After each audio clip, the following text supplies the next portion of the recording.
We're counting down now to the group Big Audio Dynamite 2, and our story of how the invention of dynamite led to the most important prize for peace in the world, the Nobel Peace Prize. Details coming up. Casey's Top 40.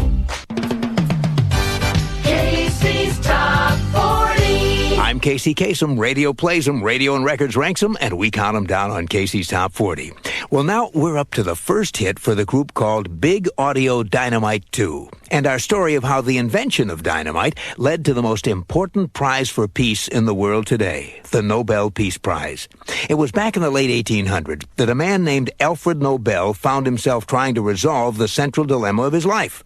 A shy, quiet Swedish inventor, Nobel had come up with the formula for the most powerful explosive the world had known up until that point. He had invented dynamite. He created it to help in the process of building and reshaping the world. But to Nobel's horror, what he thought of as a peacetime invention had been turned into one of the great weapons of war. A whole new generation of powerful bombs came into being because of dynamite. Nobel felt that there was the blood of thousands on his hands.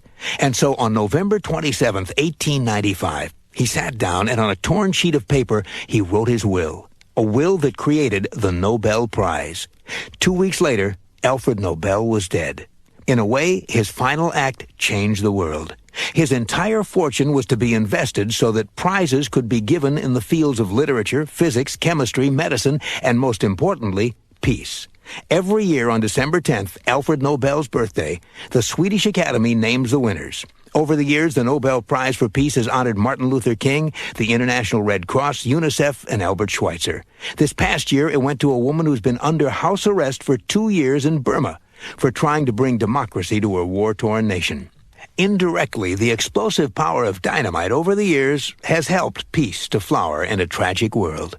This week, the group that inspired our story of dynamite and the Nobel Peace Prize has survey song number 37 on Casey's Top 40. Here's Big Audio Dynamite 2 with Rush. Casey's Top 40.